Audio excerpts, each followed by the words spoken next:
Overlord. Volume 15, Chapter 1. To take a paid vacation, Part 2. They first returned to the 6th floor's entrance with gate. Then, In sent a message to Oriole to open a gate to the 9th floor. Naturally, the gate between the 8th and 9th floors worked without an issue. If that wasn't the case, then it was highly likely the Ariadne system would be triggered. There really was no need to take this in roundabout way. Though he couldn't teleport everyone there at once due to the capacity limit of the Ring of In's Owl gown, he could have just made the trip twice. It was In's cautious heart that made him go through all this trouble just to give the elves the wrong impression. The fact was that he was extremely reluctant about showing the ring's abilities to others. Cocytus' subordinates, who were on guard duty, bowed their heads deeply at In's arrival. "Thank you for your hard work." Ins gave them a simple magnanimous greeting, befitting the aura of a ruler. Following Aura and Lumiere, the three elves came out from the gate and bunched up together. They froze in their tracks the moment they saw the monsters bowing to Ins. It was not like Cocytus' vassals were being hostile toward them. That was a natural reaction, just like how a normal person walking through a forest would freeze if they saw a tiger suddenly appearing out of a bush. One of the elves was slightly pushed from behind. As they froze before the gate, they were being a nuisance for Marie, who walked behind them. Even though he only pushed her lightly, probably controlling himself, it was fatal for the tense elf's sense of balance. Hi! Letting a pitiful cry, she collapsed onto the floor. Blood drained from the other elves' faces, and though they immediately tried to get her back up, the collapsed elf had trouble standing back up. It looked like she couldn't force her legs to work. "Don't be afraid. There's no one who would lay a hand on you in Nazarick." Why yes. They probably didn't doubt In's words, but even so, their tension wouldn't let up. The elves by her side were quickly nodding their heads, their hair flying around from how hard they were nodding. As for the elf still on the floor, it seemed like she was on the brink of tears. Ins could say with confidence that it would be problematic going forward if this continued. He had to make their hearts a bit more pliable at the very least. "Let's head for some place to take a short rest before heading to the cafeteria." "Gate. Aura, pick her up." "Okay. And no need for Aura-sama to do something like tea." It's fine. "Okay, let's go." Aura briskly lifted the collapsed elf, ignoring her pleas, and put her over her shoulder. Of course, as she wore work fatigues, there was no skirt to peek under. The place connected by the gate's dark hemisphere was In's personal room. There were 3 bowing maids inside with cleaning equipment at their feet. "Good work everyone. I will leave soon after taking a short rest here. I don't mind if you continue with your work." The maids replied in the affirmative and bowed again while the others came out from the gate. The elves started gawking at their surroundings with their mouths open, looking like idiots. It seemed like they found everything around them quite exotic, different from the twins' home. They also looked less tense compared to before, probably because the regular maids were far more agreeable than Cocytus's monster-like vassals. "Aura. Let her sit in that chair over there." After Ins pointed to Albedo's chair, Aura quickly put the elf down on it. Albedo's desk was spotless, just like her. By the way, In's desk was spotless too, albeit in a different sense of the word. Thank you very much." Ins tried to speak as gently as possible to the seated elf, bowing her head. "No need, I can understand your shock, but just as I said before, be at ease. No one in Nazarick would bring any harm to you, so I don't mind if you take it easy." Well, it's not like they would suddenly feel at peace with just those words. Ins turned his back towards the elves, went over to one of the maids, and issued an order to her quietly. "We will head to the cafeteria soon. Make sure that we will not meet anyone except you maids on our way there. Do the same thing in cafet area as well," he wanted to say, but did not. "No, never mind. There's no problem with the cafeteria being used as usual. Rather, it would be better if the others use it like normal." "Yes, understood. I will take my leave then. Sorry for interrupting your work, but I'll be relying on you. Such words are not needed, Insama. He approached her because she was the maid nearest to him, but seeing how she threw looks of victory at the other maids, it seemed she thought of it differently. Her colleagues frowned a bit at this with undeniable vexation. The maid with orders turned her back to her colleagues and walked out of the room with a spring in her step. Ins could sense, which should be rare for him as an undead, the other maids concentrating their gazes on his back. No doubt their eyes were filled with anticipation for any special kind of work that could be coming their way. By the way, he couldn't perceive anything from Lumiere, probably because being his maid-in-waiting for the day was special in itself. It felt like he was sitting on needles. Of course that wasn't the intention of the maids. Ins forced himself to look away from the maids and towards the elves. He confirmed that their breaths had returned to normal. It seems like there are no more problems, let's head out then. He didn't want to rush them as he thought it would look forceful, but he didn't want to stay here any longer. After he confirmed the elf could walk again, Ins took the lead and left the room. The maids looking at him with chagrin could be ignored. While on the way to the cafeteria, he could sometimes hear the elves' gasps of admiration from behind him, saying amazing and beautiful. Ins wanted to boast, but he endured it and continued to walk ahead without looking behind him. They eventually reached the cafeteria without meeting any other NPCs along the way. Except for the fact that it took more time than usual because of how slow the gawking elves were, also because Ins slowed down when they passed through the places he took special pride in. There were no other incidents. Nazarik's cafeteria was created with a company or a school's cafeteria as its inspiration. Of course, Ins' school or company did not have them, so he didn't know if that was really true, so the mood was a bit different from a restaurant. This was Ins' first visit here since the time when he visited all the establishments in Nazarik just after they first came to this world, but it looked like nothing had changed much. He could faintly hear young ladies engaging in animated conversations and the sound of cutlery from inside. It was probably filled with the regular maids and others who also worked on the 9th floor. Maybe there were area guardians present as well. It was a bit late for lunch, but perhaps due to the shift system, it looked lively. If they could see the maids eating their lunch peacefully, the elves should understand what kind of place this was. They might feel like outsiders, but still, this atmosphere of everyday life should calm them. That was why he did not order them to clear the cafeteria. But the moment Ins entered the room, the mood suddenly shifted. First, it turned completely silent. The happy voices from before and the lively sounds of diners completely disappeared. The mood froze over. It was completely out of place for a cafeteria. Then everyone turned to look at Ins, their eyes wide open and their motions at a standstill. This was the feeling of being an outsider. As though he was a heteromorph with negative karma who just stepped into Alfheim. Don't mind us. Continue with your lunch. A few here and there, mostly the regular maids, started eating again upon hearing what Ins said, but there was no indication that their conversations were going to start again. Everyone ate in silence. Ins did not want to interrupt their lunch at all. He started to feel a bit isolated, but, well, on second thought, it's not like he couldn't understand their feelings. If a CEO who had never visited till now suddenly appeared in the cafeteria, it would probably turn out like this. Suzuki Satoru would likely do the same in this situation. Perhaps it would have been different if this company was a lot smaller, the kind where the distance between the boss and the employees was much closer. That's probably impossible in this case though. It would be extremely difficult to suddenly change his image as the admirable dictator Insama into one of an insan that was loved by everyone. Maybe if everyone found out he was an idiot, such a change could be possible, but he would not be able to bear it if he ended up getting scorned instead, which was unlikely. Well then, let's enter. Turning back to the party, he tried to observe the elves' reactions discreetly. He didn't even need to observe them much. They were clearly shriveling up. Understandable. They should have noticed the harmonious mood in the cafeteria before Ins's arrival.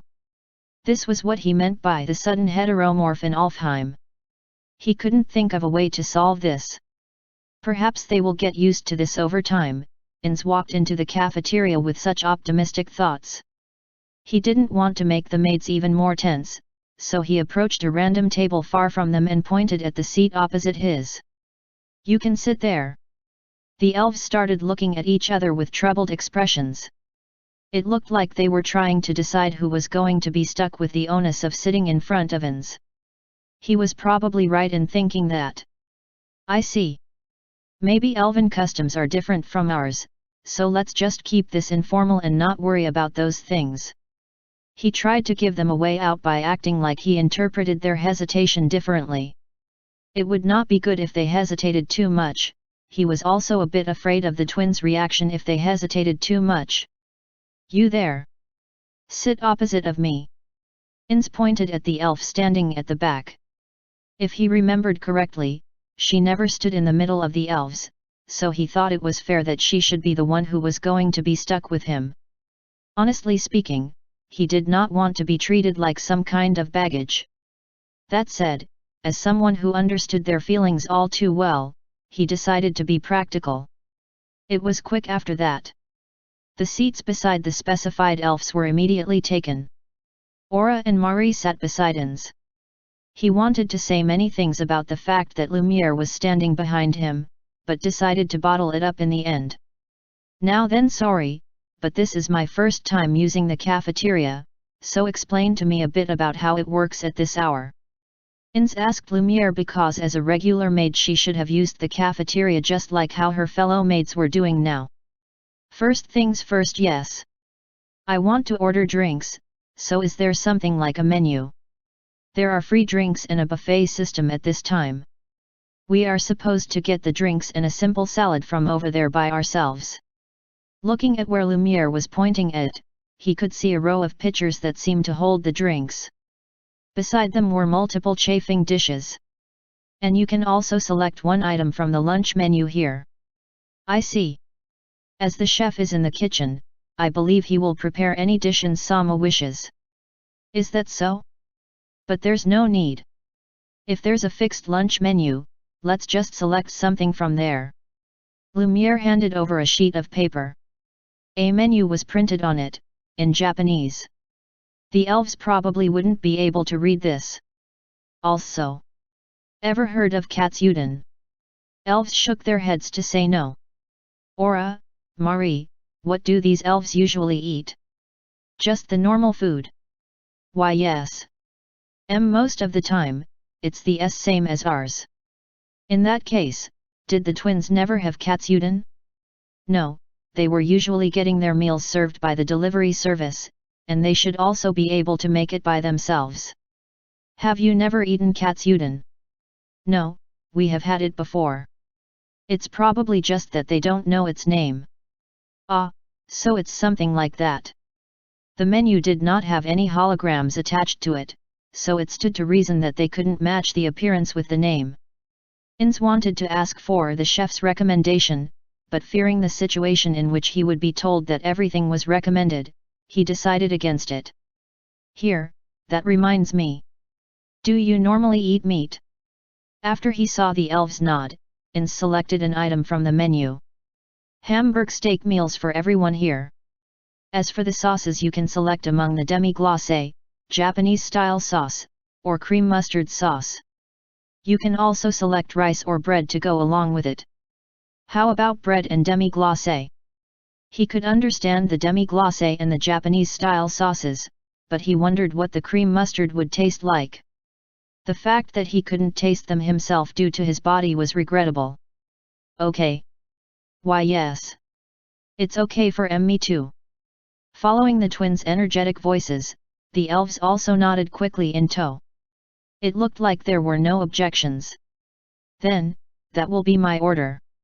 "Phew," Ins breathed out. It didn't look like Lumiere was going to head to the kitchen to relay the order. Ins wondered why.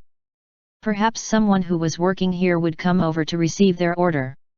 "What about the drinks, Insama?" "Ah, I forgot about that. Everyone can go and get what they like."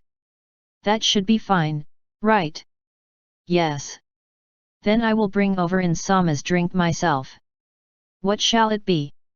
Something suitable. Ah, no, get me a hot coffee. Understood. The others went to the table with the drinks with Aura at their lead. Elsewhere, the kitchen suddenly became noisy after Lumiere went over there and said something. As he continued to look, someone came out from the kitchen.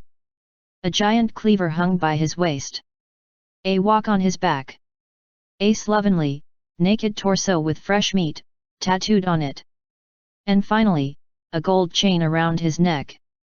Though his face may look like an orc's, he was an orc, a similar species that was much closer to wild beasts. There was a pure white toque on his head and a pure white apron around his waist. This man was the area guardian of the cafeteria and the head chef himself. Shihutu Tokitu. Shihutu Tokitu quickly ran over to Ans and kneeled. Won't the chef's clothes get dirty, is what Ans thought upon seeing that. Insama. We welcome you. It's been a long time, Shihutu Tokitu. I am glad to see that you are the same as ever. Ha! Though Ans said that he looked the same, the last time he met him was just after they were teleported here, back when he visited all the NPCs. Since it had been so long, he was not exactly confident in noticing changes if there were any. No, maybe you are slightly thinner now. If Insama thinks so, then it is so. That's not what I meant. Ins swallowed his words. I noticed the absence of Insama's order among the ones the maid relayed. I get it now. A masculine smile, though he couldn't be sure as he did not understand orc expressions, welled up on Shihutu Tokitu's face. No, you don't get it at all, Ins thought. Was he ever actually understood even once in such situations? Regrettably, he didn't think so. I am to prepare food suitable for a supreme being, for the absolute ruler of Nazarick, Insama. While Ins was muttering there he goes, in his mind, Shihutu Tokitu stood up with vigor and shouted in the kitchen's direction. From now on it's do or die. A dish suitable for Insama. A food festival that won't stop for at least a week, begins. Oh, the sounds of admiration rose from the maids who were listening. Oi, wait! Ha! Shihutu Tokitu returned back to Ins and kneeled again. It was hard to say this to someone shouting I am going to do it. I am going to do it, with all their might. Ins generally thought that he should go along with what NPCs wanted, but this was a bit too much for him. It looks like you are misunderstanding something. Just to be sure, you do know that I can't eat food as an undead, right? Ha! So we are to make something that can be enjoyed by sight and smell. That is what Insama has in mind. Understood. Ins replied to Shihutu Tokitu while he was trying to stand back up. Oi, wait. Ha! Don't be hasty. I am trying to say that I can't eat, so don't waste any ingredients. What are you saying, Insama? Ingredients used for Insama cannot be considered wasted. Yes. Shihutu Tokitu said as he stood up and turned towards the cafeteria. That brought about a round of applause. Not just the maids but even Aura and Mari joined in on it. The elves quickly followed the others in panic.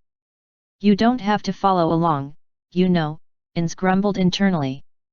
Well, I will start at once. Oi, wait. Ha! Ins spoke honestly to the kneeling Shihutu Tokitu, I am going to be frank. I did not come here to eat. I came here to have an enjoyable conversation. I understand your expression of welcome to a suffocating extent, but I do not care for it that much. Can I get you to understand that I just want to have a calm conversation? Ins could understand why Shihutu Tokitu was filled with such fanatical motivation. Someone like the ruler of Nazarick, who couldn't possibly visit such a place, came today. He probably just wanted to give the best welcome possible, but that's not what Ins was here for. Ha! Then let me reserve the whole place. Oi, wait! Ha! Don't make a mountain out of a molehill. I will repeat myself, I only came here to have a little chat. There's no need to take things so far, understood? Ins took a quick glance at the others, especially the elves, and found that they were just staring at him with serious expressions. The maids were already half away from their seats, prepared to leave at any time. The twins acted like this was just normal, while the elves seemed like they were afraid that the situation was going to get out of hand. Even though he selected this place specifically because he didn't want the elves to feel like that board's bookmark for proofing. I am not being modest, that's really the reason why I came here. All of you may continue as usual. Please treat me like you would any other guest. Ha! But to treat a supreme being such as Insama in the same way as others.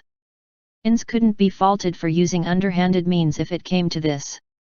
He cleared his throat and shifted his tone to sound more serious. Shahutu Tokitu. Ha! I am saying that I want to see what this place usually looks like. If you have been diligent with your duties, you wouldn't have to do anything special now, correct? Or, are you trying to show me something different from usual because you have something to hide? Shahutu Tokitu gulped and made an expression that was filled with resolve, or that's what it looked like to Ins. A word please, Insama. This Shahutu Tokitu, who had been entrusted with this place by the supreme being Amanama Hitosu, never did a single thing that would cause him shame. Of course. Shahutu Tokitu looked puzzled at Ins' instant reply. Even though I have only interacted with you for a short while, I can see that you are devoted to your work and are truly loyal to the ones you call supreme beings. My words just now were quite thoughtless. I take them back and offer my apologies. Ins bowed his head. Oh. Insama. Please don't do that. A supreme being such as you bowing to me. Please lift your noble face. Ins slowly raised his head and looked straight at Shahutu Tokitu. Shahutu Tokitu. I am glad that you accepted my apology. But I want you to know and understand. I just want to have a look at how you and this place are normally whilst holding a relaxed conversation. Just treat me like a normal guest. Shahutu Tokitu grumbled a bit, but he seemingly came to a compromise internally and nodded. Understood. Is that so? That's great. A day may come when we will invite VIPs, important people from other places, to Nazarick. You may display your full talent at that time, I will be relying on you then. Ha! Be but something like bowing to the likes of me. My regret at deriding you was a large part of the reason why I did that, but you may also consider it as my apology to the Amanoma-san who trusted in you and entrusted you with this place. Shahutu Tokitu made a bitter smile, an expression of defeat at the face of such an explanation.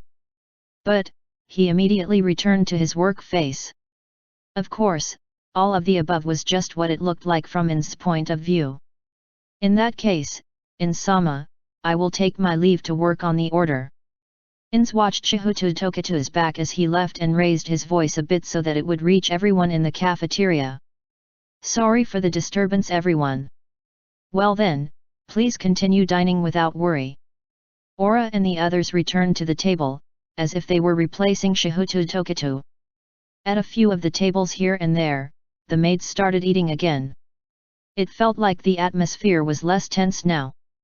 It looked like the incident with Shahutu Tokitu helped relieve some of the tension. Aura and the others each held their preferred drinks while Lumiere placed Ins' coffee in front of him. He could smell the coffee's rich fragrance, a mysterious smell with hints of some kind of berry in it.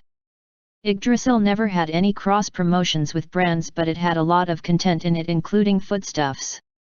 Normal games would probably stop at a simple coffee bean, but Yggdrasil had multiple varieties of them. Each of them was also graded differently, with the ones at the highest grade bringing out the best effects from the food.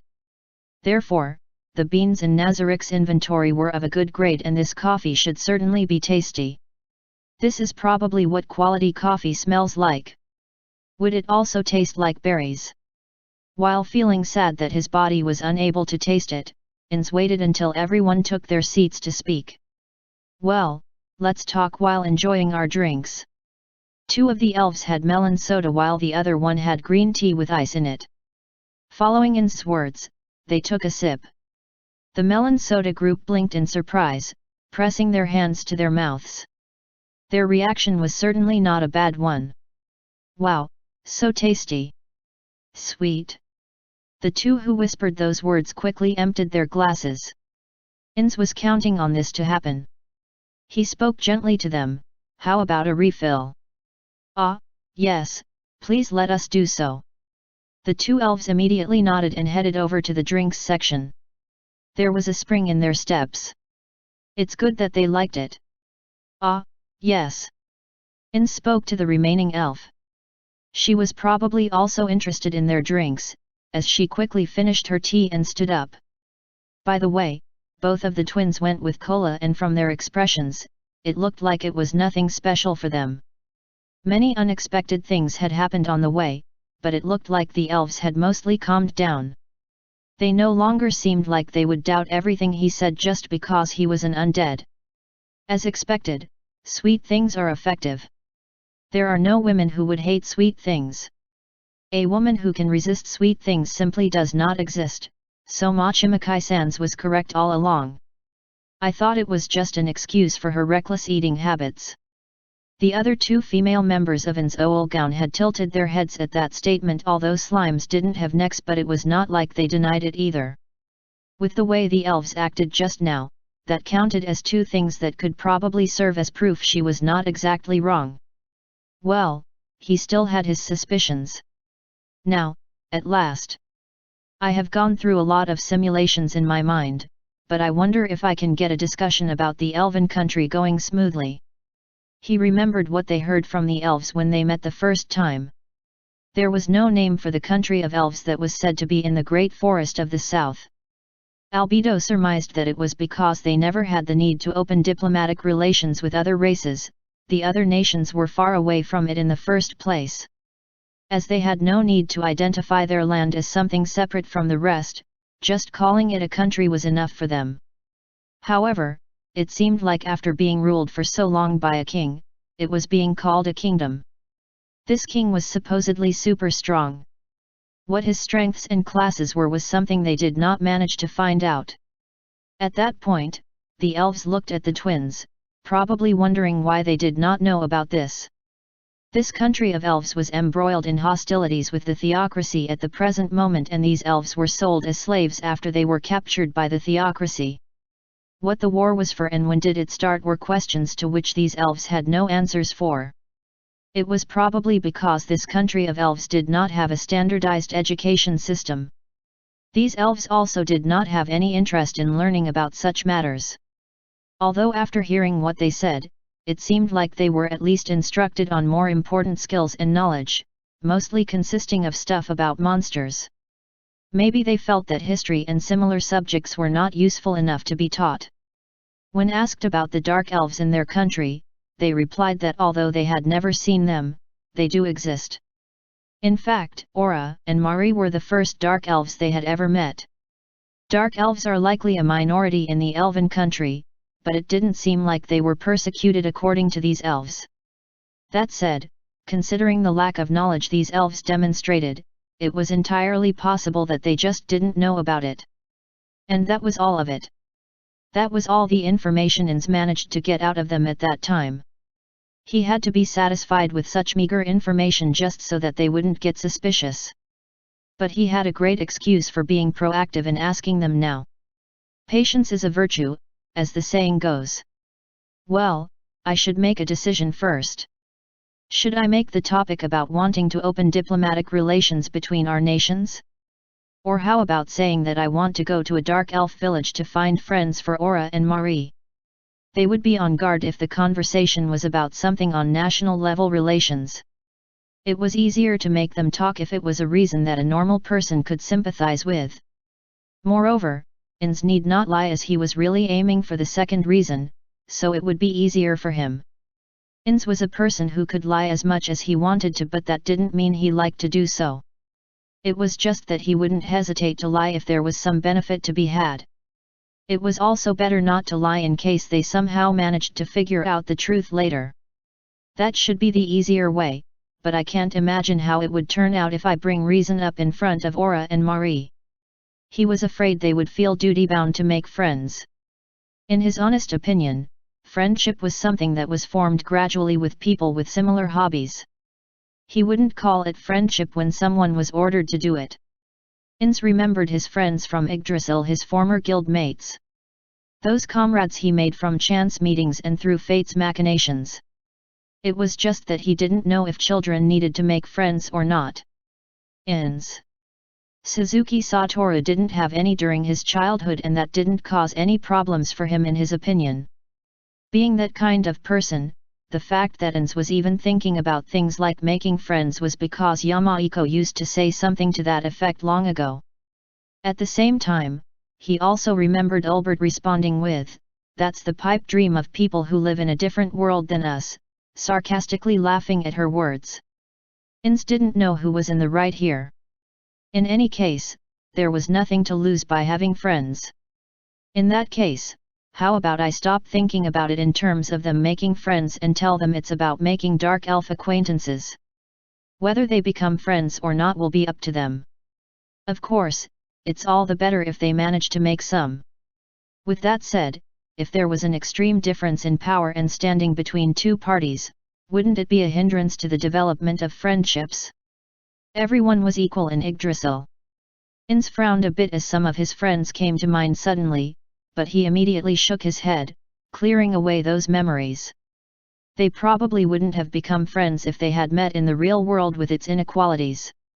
With that thought in mind, the first step should be to approach the Dark Elves in the Elven country on equal terms as much as possible. Dark Elves from the Sorcerer Kingdom's top echelon and Dark Elves that are a minority in the Elven country wouldn't make for a good match at all. Apart from trying to conceal our status as much as possible, do all fathers around the world have to think about these things this much? I wonder how Touch-Me-san did it. Maybe I should have asked him for more details. While Ins was worrying about the soon-to-be-had conversation, the elves returned back to their seats. All of them went with cola. Oh no, I didn't get my thoughts straight yet. I should not ad-lib everything. But, there was no time left.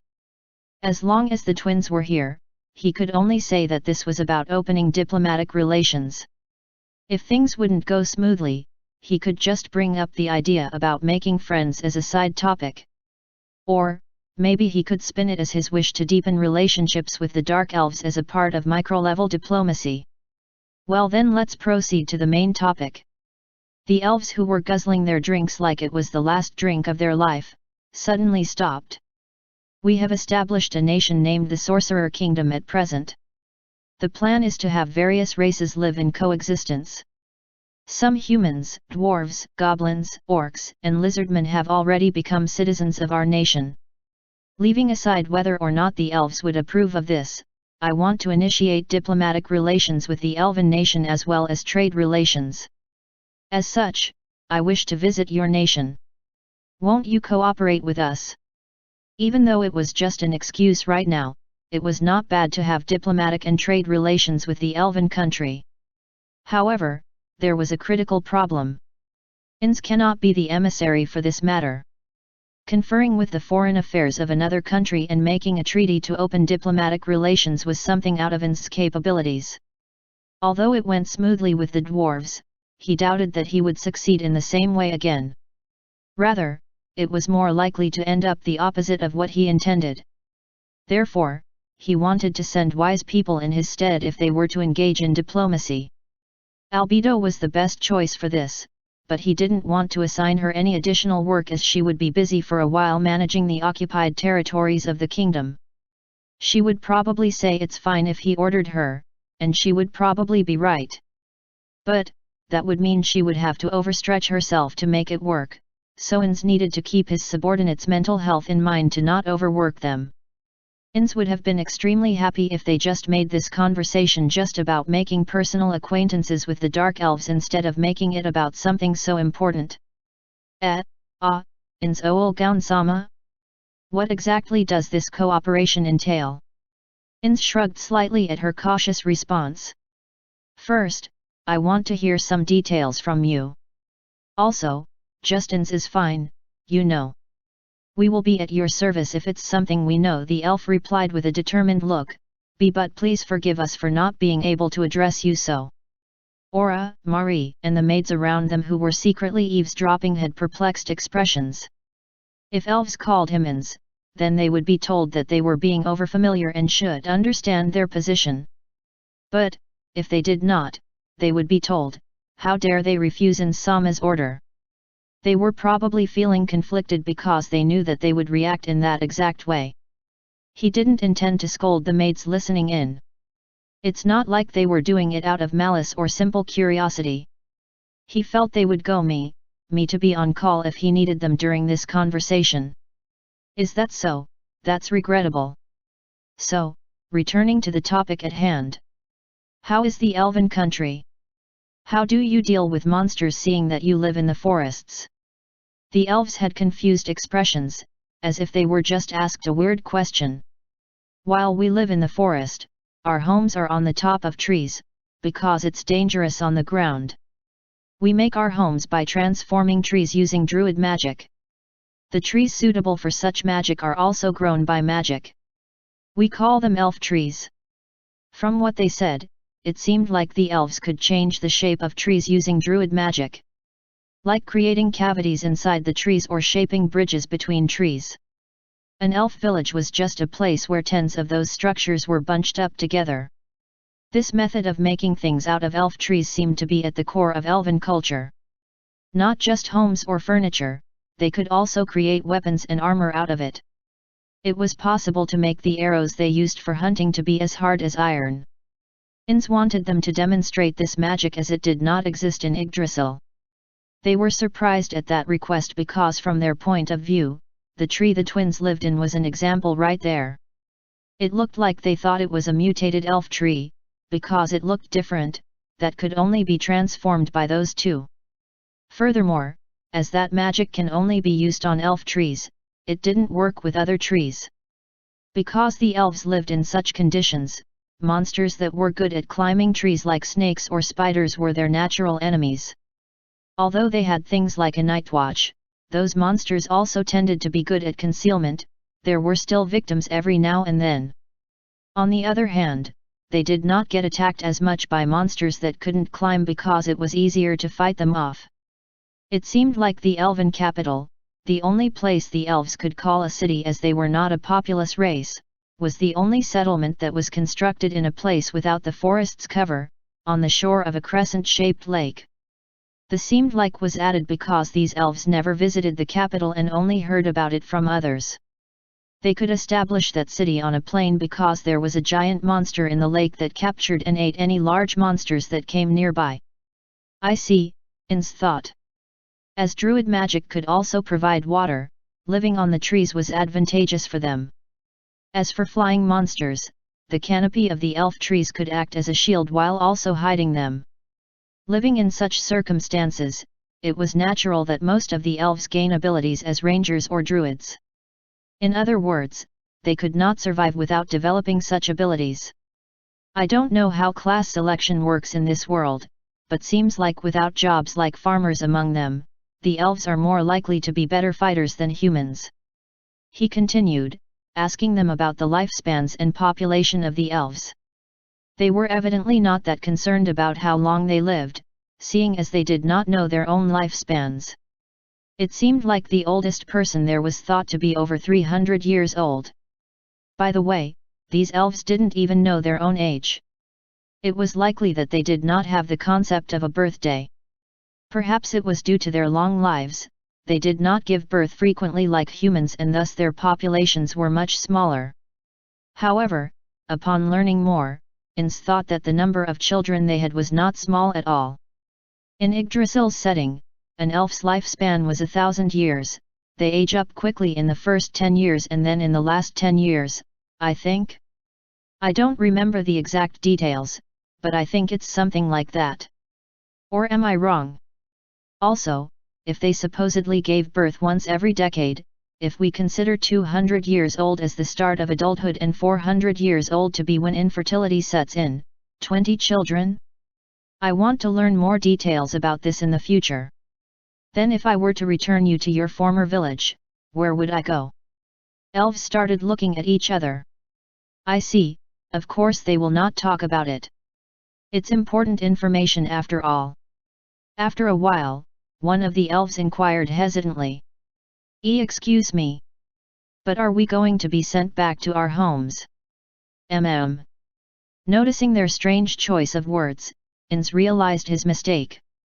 That's right. I forgot that your village was attacked by the theocracy. These elves were not soldiers, just people who were living in the village that were captured during the theocracy's attack on it. From their point of view, it was painful to return back to that place. Plus, their safety could not be guaranteed. Let's do this. Instead of returning you to your village, we'll take you to a safe place. Do you have any such place in mind? A village with your relatives, or if there aren't any, how about the capital? The capital? Please forgive us. We don't know any other place except the surroundings of our village. I wonder which place can be considered a safe place. These elves were unfamiliar with information outside of their village, but that wasn't something limited to these girls. It's the same for the villagers from the kingdom or the empire. People in this world mostly live out their entire lives at their place of birth, especially for those without education. Though they would barely know about their neighboring cities, the other cities in their country might as well be foreign lands to them. While Ins was pondering over this, the elves spoke again. Excuse us, but are we really going to be sent back outside? That's what I plan to do. If we are to engage in diplomacy with the elven country, keeping you here would make the other side dissatisfied. You understand, don't you? I kept you here until now as an emergency measure, but it will be hard to continue doing so. However, I am not cruel enough to release you in a land under the control of the slain theocracy. That's why I asked you for a safe location.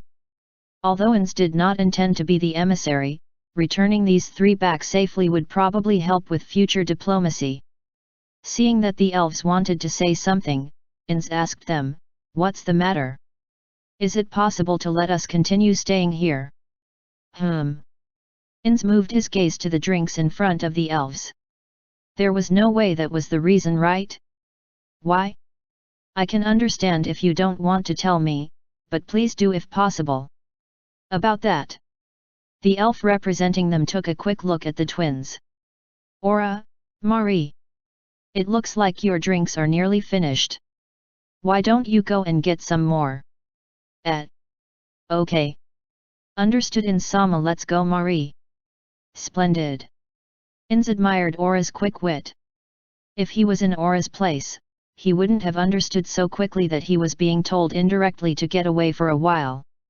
Or perhaps his working adult senses would have instantly understood it. One could stand to reason that Aura was better than Albedo or Demiurge at reading the mood. Ins could imagine Demiurge with a grin saying, "So that's what it is, Insama." Those two would completely misunderstand my intentions, to the point where I sometimes doubt if they are doing it intentionally. Or are they really doing it intentionally? Aura dragged away the still puzzled Mari by his arms. Ins spoke after they were distant enough. Can you say it now? Why yes. The elf replied, after confirming that the twins are far enough from them with a quick glance. A dark elf's sense of hearing was better than a human's, and rangers like Aura were even better at it. The elf before him was probably whispering with that in mind, but it was highly likely that Aura could still hear them. We are already used to our life here, and we cannot return to that life again. This place, Aura-sama and Mari-sama's house, is the best. Ins initially lowered his volume to match the elf's, but he let out his usual voice at the sudden surprise. He thought that they were joking for a moment, but after he saw the other two nodding seriously, he understood that was their true sentiment. First, it seemed like the food quality in Nazarick was on a different level. Elves normally ate fruits, meats, and vegetables by either roasting or boiling them.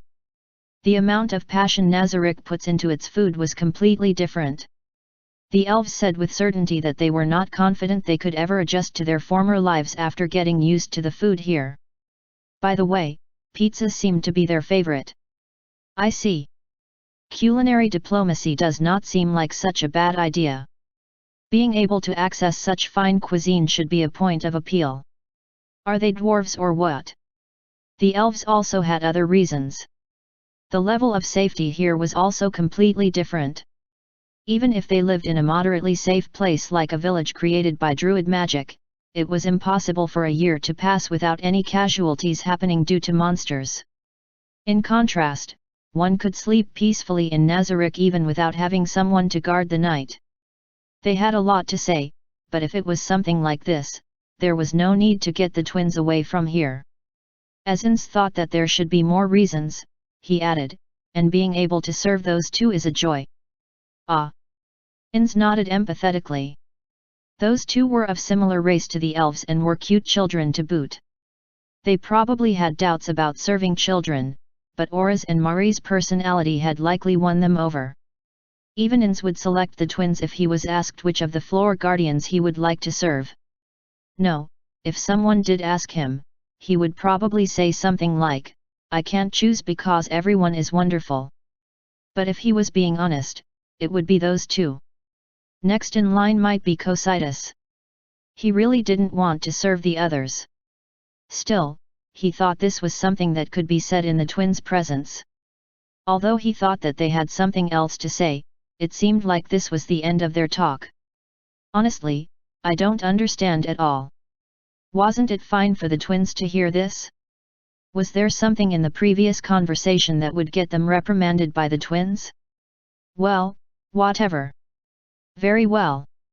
Then I want you to continue working in Nazarick as you have done until now. There was no reason to refuse their wish. The elves looked happy upon hearing Ins's response. It didn't seem like they were putting on an act to flatter Ins. Although, if we are talking about employing you formally, we will need to discuss salary and welfare first. I will order someone to look into it. It appeared that the elves did not understand what Ins was talking about, but this was an important issue to him. How these elves were to be treated would become an important factor when they establish friendly relations with the dark elves in the elven country. They could say that after freeing the elves from slavery and looking after the elves were just paying back what they had received. But, there was a limit to such excuses. Their present situation of uncompensated labor mirrored the practices of a black company. He did not want the dark elves that might visit here in the future to get such an impression. In that case, he just had to use these three to set Nazarick's precedent as a white company. Ins took a quick glance at the maids around them. They were cupping their hands behind their ears as if to hear them better while trying to make it look like they were resting their chins in their palms. They were not at all concerned about their appearances. He didn't feel like reproaching them since he thought that it was just a display of their loyalty, but he at least wanted them to hide it a little better. I should make a contract with these elves as soon as possible. Also, should I try extending the white company treatment from these elves to the regular maids? He could try, but he was afraid that the maids who just wanted to work more would direct their ire at the elves who were the cause for the increase in their leisure time. Of course, he didn't think they would go as far as killing the elves, but he needed to be careful if he decided to extend the treatment to the maids. Leaving that aside, I want to borrow your help in our excursion to the elven country. I want you to act as guides, if possible. Of course, Aura and Mari will also come with us. It's just that we're not familiar with elven etiquette, so it would help if you were to act as our intermediaries. The elves looked at each other and shook their heads. Forgive us, but we don't have confidence in acting as guides. As for being intermediaries, although we have traveled around our village, we are also not sure about things like etiquette. Is that so? Sorry. Ah, you don't need to bow. It would be bothersome to visit an unknown place without a guide, but it was not like he was sure these elves could be of use. If he was going into the unknown anyway, it would be better to not force them to come along. They might even end up becoming a burden. Ins turned around and beckoned Lumiere over. After she brought her face closer to him, Ins whispered just a bit more and lifted his cup. Of course, the contents of the cup were not touched at all. Just to be sure, he gestured in the twins' direction with his eyes. He thought he was being a bit obtuse, but it seemed like she quickly understood and left with a simple "excuse me." "And what is the general opinion on dark elves among you elves?" "They are splendid beings." Ins wrinkled his brows at the instant, somewhat suspicious response. He would be happy if that was how dark elves were thought of, but their answer felt off. Ins could immediately think of the reason why. It was about Aura and Mari. "No, that's not it. I am asking about the relations between the dark elf race and your race of the elves."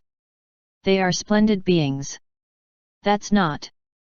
He probably couldn't do anything about this kind of kowtowing. After being treated as subordinates of the twins for so long, they couldn't possibly say something like, "Dark elves are an inferior race after all." Rather, it would be scarier if they could say something like that. "As I have mentioned before, I want to open diplomatic relations with the elf country. I also want to entrust this to the twins. That's why I want to know how elves as a whole look at dark elves. I don't want them to be mistreated if elven society holds negative opinions of dark elves. So what do you think? I need an honest answer." The elves looked at each other. "Honestly, as our village did not have any dark elves, we've only met them here for the first time. That's why we didn't have any opinions about them.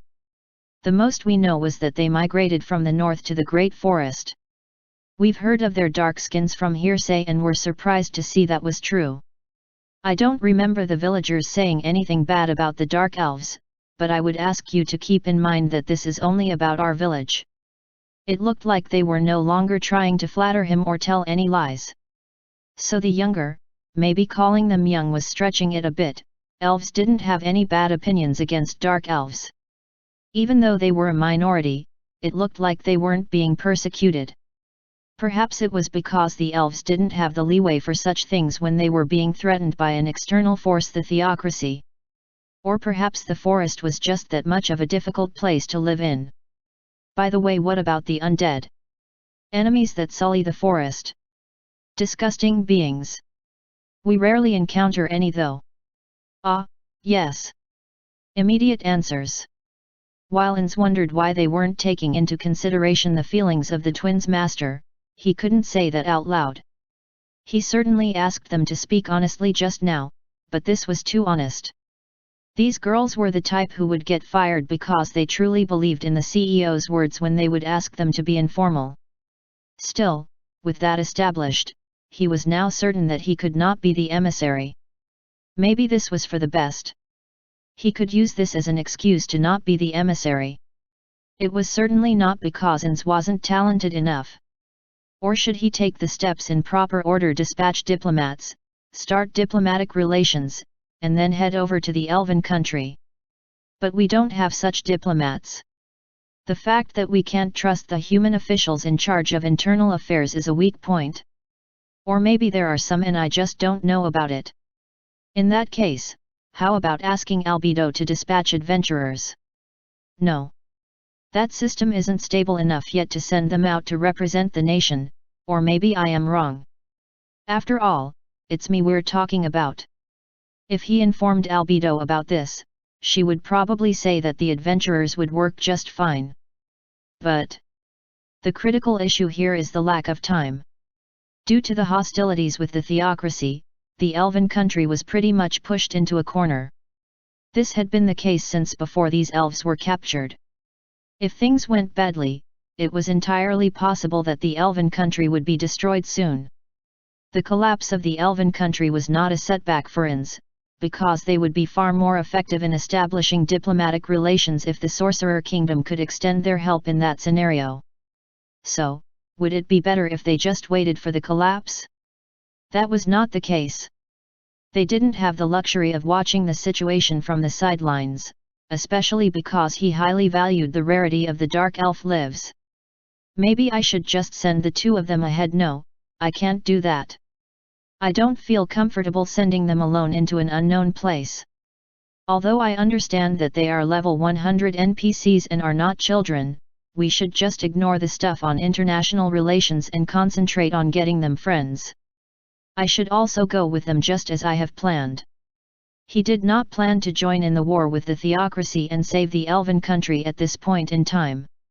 Ins didn't want to turn the theocracy into the Sorcerer Kingdom's enemy due to his independent action.